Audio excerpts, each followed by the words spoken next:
demonstrado que, infelizmente, o que mais gera no mundo e no Brasil incapacidade e anos de vida perdido é a dor lombar. Isso gera, infelizmente, grandes problemas a esse paciente. Isso gera grandes problemas à família desse paciente, às comunidades, à indústria, ao governo. E dessa forma é um grande problema de saúde pública. Nós precisamos entender melhor como atacar esse grande problema que acomete atualmente a população. Pautado nesse princípio, nosso objetivo dessa palestra vai ser abordar alguns assuntos interessantes que nós, como população geral, podemos aprender para educarmos nós e as pessoas que estão ao nosso redor a como lidar melhor com essa situação.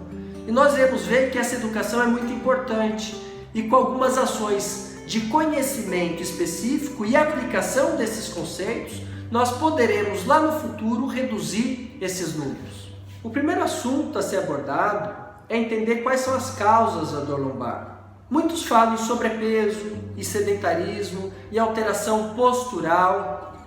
Muitos falam em esforço repetitivo, em sobrecarga, em um movimento bobo que eu fiz com uma carga exagerada. No entanto, sabe-se que 80% a 85% das pessoas que têm dor lombar não tem uma causa conhecida e fácil de ser interpretada. Devemos considerar a grande maioria das pessoas com dor lombar como uma causa não específica, talvez multifatorial. Em princípio isso parece frustrante, mas sabe-se que o prognóstico dessas pessoas é muito bom. Nós iremos discutir já sobre esse prognóstico, como lidar com essa situação. Mas quais são as causas específicas da dor lombar, Renato? São, por exemplo, a hérnia de disco. A hérnia de disco acomete só 4% de todo mundo que tem dor lombar. Já a gente vai discutir mais sobre esse assunto. E outras causas específicas um trauma que gera, por exemplo, uma fratura óssea, um tumor na região, uma artrite reumatoide ou outras alterações reumatológicas, a tuberculose óssea. São características específicas, porém muito raras. Uma pergunta que se faz por que a gente vê muita gente falando que tem hérnia de disco? Hoje em dia a pessoa não fala que ela tem dor nas costas, ela fala que tem 2, 3, 4 hérnias de disco. Isso virou muito comum. Estudos têm demonstrado que talvez a culpa seja do excesso de exames de imagem na região. A ressonância nuclear magnética vai mostrar tudo que tem nas costas de um paciente. E estudos têm demonstrado que muitas pessoas que não têm ou nunca tiveram dor nas costas podem apresentar na ressonância o surgimento de uma hérnia ou de uma protusão discal, ou seja, uma característica normal. E dessa forma pode existir muito falso diagnóstico. Então esse é o primeiro mito. Talvez a tal da hérnia de disco não seja tão comum como se apresenta hoje na população. Talvez exista muito mais falso diagnóstico sobre isso. E mesmo que seja um verdadeiro diagnóstico, o prognóstico dessas pessoas é muito bom. Sabe-se que essa hérnia com o tempo ela se desidrata. E tem também bom prognóstico algumas ações específicas, atitudes específicas, exercícios específicos para tais fins.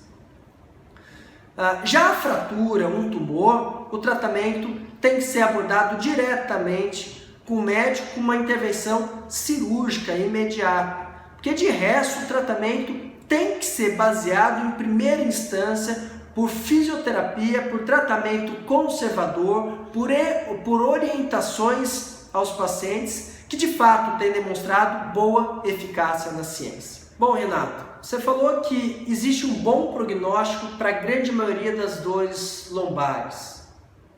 Mas infelizmente os números não são esses. O que está acontecendo?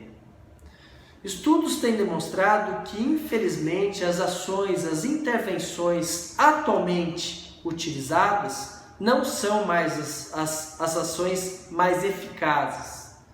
Sabe-se que pacientes que têm a primeira crise de dor lombar, Se tiver uma ação específica por um bom profissional da área da saúde, seja um médico, seja um fisioterapeuta, ele vai sim ter um bom prognóstico. E a pergunta é, qual que é essa intervenção? Bom, primeiro, se ele não tiver uma possibilidade de uma doença grave, por exemplo, uma fratura, uma estenose do canal medular, que gera uma alteração grave, neurológica, um tumor ou uma doença reumatológica, por exemplo, e ele for caracterizado como um paciente que tem uma dor lombar não específica, ou até uma hérnia de disco, se essa pessoa tomar atitudes específicas logo depois dessa primeira crise, atitudes boas, ela vai ter um bom prognóstico. Dessa forma, o fisioterapeuta ou o médico tem como função orientar muito bem esses pacientes, para que eles tomem atitudes diferenciadas em toda essa fase pós-crise, tanto nessa fase inicial de reabilitação, quando for necessário, quanto para o resto da vida. Para entender melhor quais são essas intervenções, vamos entender como é a característica do paciente com dor crônica, o que facilita esse entendimento dessas intervenções primárias, precoces e de bom prognóstico. Hoje em dia, percebeu-se que esses pacientes com dor crônica, eles não têm mais uma dor puramente mecânica. Esses pacientes têm algumas alterações maiores, têm alterações centrais e que não são psicológicas, são de fato centrais. Por atitudes protetoras, por exemplo, o sistema nervoso central fica numa hipervigilância. Existe uma hiperalgesia no sistema nervoso central, o que faz com que exista uma hiperproteção local e esse paciente que sentia uma pequena dor começa a sentir muito mais dor. Pautado nesse conceito e em investigações dos últimos 5 anos por meio da neuroimagem funcional, começou-se a entender quais são os comportamentos desses pacientes com dor crônica lombar. E percebeu-se que esses pacientes eles tomam algumas atitudes interessantes. Esses pacientes eles têm muito medo do movimento. Eles têm a cinesiofobia. Eles são mais catastróficos. Eles acreditam que uma intervenção passiva para o tratamento dele, por exemplo, só uma massagem na região ou tomar muito medicamento, vai resolver o problema deles. Eles acreditam até que a cirurgia é o único tratamento existente para ele. Eles querem se ver livre de um problema por meio de uma ação rápida e muitas vezes passiva. Esses pacientes muitas vezes são mais negativos, eles não acreditam mais em nada. Eles querem uma resolução, como eu disse, rápida de todo esse processo. Pautado nesse princípio, percebeu-se que a intervenção necessária para muitos pacientes é uma intervenção de orientação. Esses pacientes têm que saber que, de fato, o movimento é importantíssimo para ele.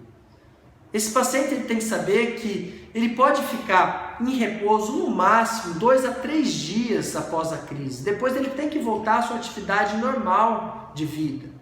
Ele não pode hiperproteger a região, ele não pode ficar toda hora contraindo toda a musculatura, achando que está protegendo aquela região lombar. A região lombar ela tem que se mover para facilitar um bom funcionamento articular, muscular e para que não exista um aumento daquela hiperproteção central.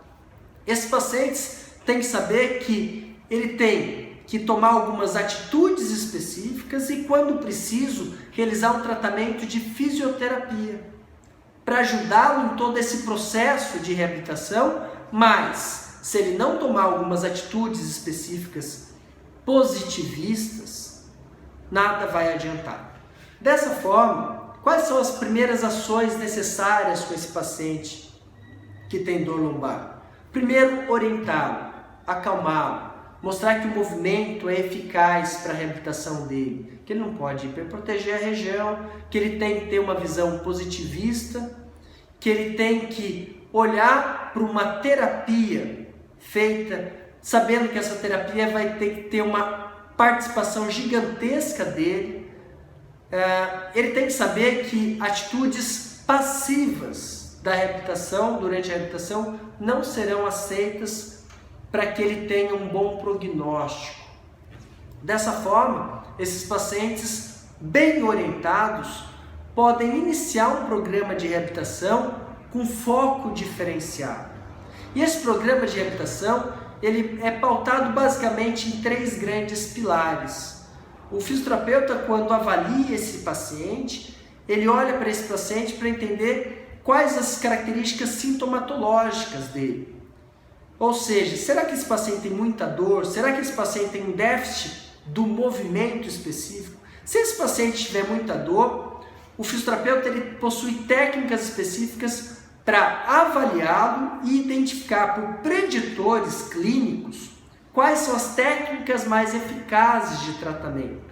Existe na ciência já provado técnicas eficazes para o tratamento dessa dor lombar, como por exemplo a manipulação, como por exemplo exercícios específicos para esses pacientes, pautados em exercícios de flexão, extensão, inclinação. Dessa forma, por meio de uma boa avaliação, o fisioterapeuta consegue entender quais são os preditores que fazem com que esse paciente seja encaixado numa intervenção melhor para ele. Fazendo essa intervenção, a probabilidade de melhorar a sintomatologia, por exemplo, a dor, vai ser grande. Passando pelo processo de alívio da dor, esse paciente ele tem que entrar em um programa de controle do movimento. Esse paciente ele vai aprender a se movimentar de uma forma ideal. Ele vai saber que de fato a coluna dele pode flexionar, pode estender, pode rodar, pode inclinar para um lado, pode inclinar para o outro.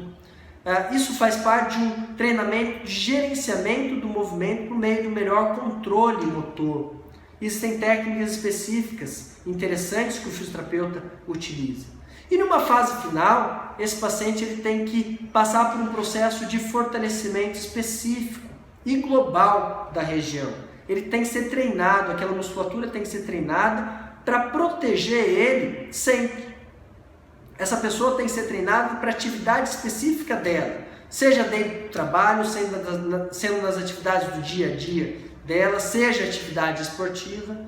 E dessa forma o foco é passar o bastão para que o paciente consiga autogerir muito bem esse possível problema que pode aparecer novamente. Nós não estamos falando em cura.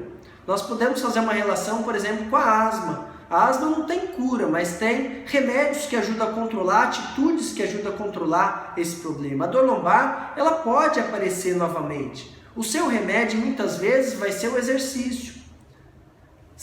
Vai ser também a forma que você vai ver essa dor lombar, as atitudes que você vai tomar depois dessa primeira, ou dessa segunda, ou dessa terceira crise.